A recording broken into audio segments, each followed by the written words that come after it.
صبح کے ٹھیک 10 بجے کا وقت تھا۔ لاہور کے ایک بڑے بینک میں ایک ضعیف العمر شخص داخل ہوا۔ ان کے جسم پر سادہ سے پرانے کپڑے تھے اور ہاتھ میں ایک پرانا لفافہ۔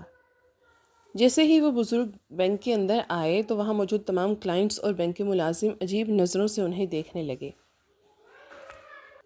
ان بزرگ کا نام حاجی عبدالرحمن تھا۔ وہ آہستہ آہستہ کاؤنٹر کی طرف بڑھے، جہاں کلائنٹس کی مدد کے لیے ایک خاتون بھی بیٹھی ہوئی تھی۔ اس خاتون کا نام سونیا تھا۔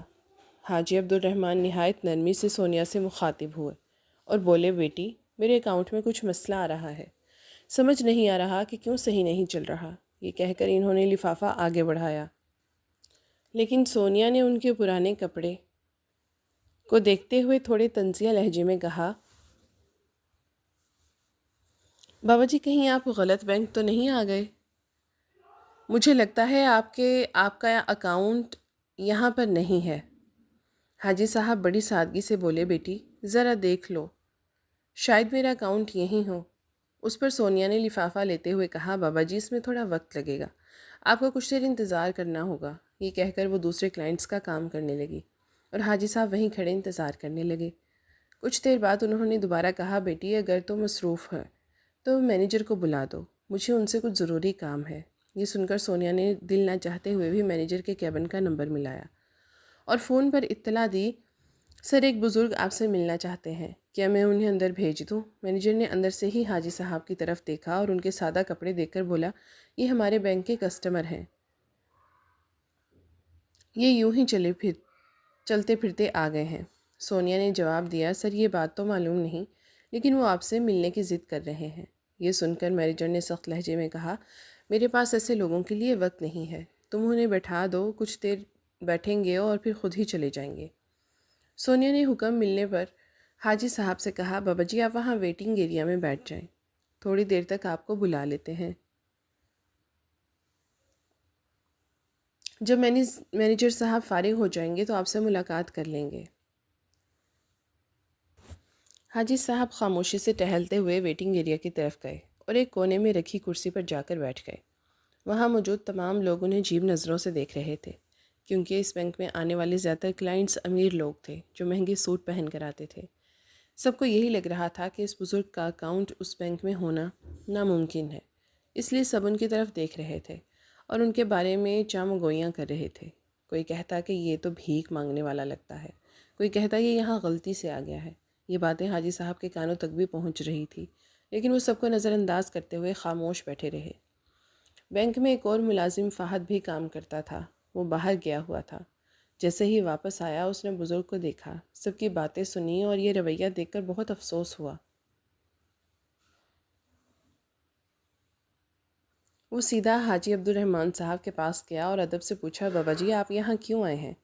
کیا کام ہے؟ حاجی صاحب نے نرمی سے کہا، بیٹا مجھے مینیجر سے ملنا ہے، ان سے کچھ بات کرنی ہے۔ فہد نے کہا، ٹھیک ہے بابا جی آپ ذرا انتظار کریں، میں ابھی مینیجر سے بات کرتا ہوں۔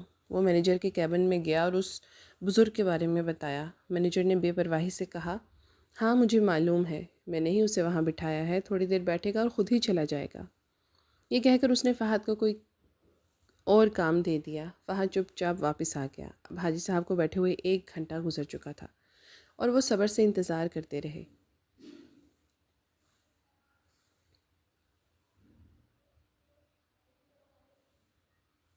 مگر آخر کار اٹھے اور مینیجر کے کمرے میں چلے گئے اور مینیجر کی طرف بڑھنے لگے۔ مینیجر کے کیبن کی طرف انہیں آتے دیکھا تو خود باہر نکل آیا، بولا، ہاں بابا جی بتائیے کیا کام ہے؟ حاجی صاحب نے لفافہ آگے بڑھاتے ہوئے کہا، بیٹا اس میں میرے بینک اکاؤنٹ کی تفصیل ہے، میرا اکاؤنٹ بند سا ہو گیا ہے، ذرا دیکھ کر بتاؤ مسئلہ کیا ہے؟ مینیجر نے طنزیہ لہجے میں کہا، بابا جی جب اکاؤنٹ میں پیسے نہیں ہوتے تو یہی ہوتا ہے، شاید آپ نے کافی عرصے سے رقم جمع نہیں کروائی ہوگی، اس لیے ٹرانزیکشن رک گئی ہو۔ حاجی عبدالرحمن نے نرمی سے کہا، بیٹا پہلے ایک بار دیکھ تو لو، بغیر دیکھے فیصلہ کیوں کر رہے ہو؟ مینیجر ہنسا اور بولا، بابا جی میرا تجربہ ہے، میں شکل دیکھ کر بتا سکتا ہوں کہ کس کے اکاؤنٹ میں پیسہ ہے اور کس کے میں نہیں۔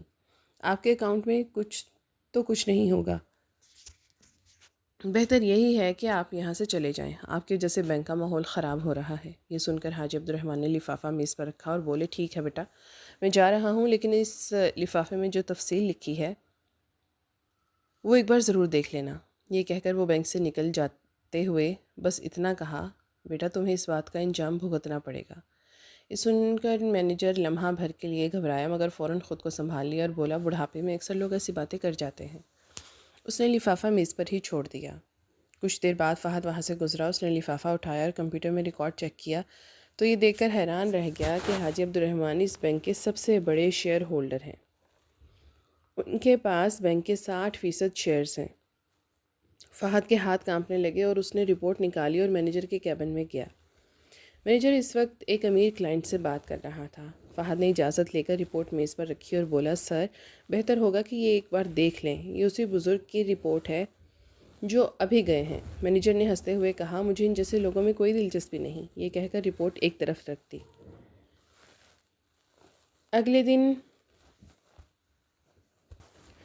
دن ٹھیک 10 بجے حاجی عبدالرحمن دوبارہ بینک آئے، مگر اس بار ان کے ساتھ ایک سوٹ پہنے شخص بھی تھا جس کے ہاتھ میں بریف کیس تھا۔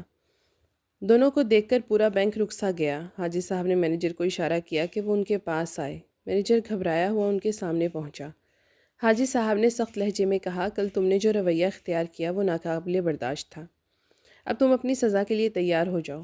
مینیجر بکھلا گیا اور بولا، آپ کون ہوتے ہیں مجھے سزا دینے والے؟ حاجی صاحب نے جلالی لہجے میں کہا، میں اس بینک کا مالک ہوں، میرے پاس اس کے 60% شیئرز ہیں، میں چاہوں تو ابھی تمہیں برطرف کر سکتا ہوں۔ پھر اس شخص نے بریف کیس کھولا اور 2 لیٹر نکالے۔ ایک میں فہد کی پروموشن تھی کہ اسے نیا مینیجر مقرر کیا جاتا ہے۔ دوسرا لیٹر پرانے مینیجر کے لیے تھا جس میں لکھا تھا کہ تمہیں فیلڈ ورک پر بھیجا جا رہا ہے، اب تم مینیجر نہیں رہو گے۔ یہ سن کر مینیجر کے ہوش اڑ گئے اور وہ رونے لگا اور معافی مانگنے لگا۔ حاجی عبدالرحمن نے کہا، معافی اس لیے نہیں ملے گی کیونکہ تم نے انسانیت کی توہین کی ہے۔ یہ بینک اس اصول پر قائم کیا گیا تھا کہ یہاں کسی کو اس کے لباس یا حالت سے نہیں پرکھا جائے گا، سب برابر ہیں۔ پھر حاجی صاحب نے سب ملازمین کی طرف دیکھا اور بولے، یاد رکھو، کسی انسان کی قیمت اس کے لباس سے نہیں بلکہ اس کے کردار سے پہچانی جاتی ہے۔ فہد کو مینیجر کی کرسی پر بٹھایا گیا اور حاجی عبدالرحمن وہاں سے چلے گئے۔ ان کی باتیں سب کے دلوں پر نقش کر گئیں۔ کبھی کسی انسان کو اس کے لباس، ظاہری حالت یا غریب لگنے کی وجہ سے کمتر مت سمجھو، کیونکہ اصل عزت انسان کے کردار اور نیت میں ہے۔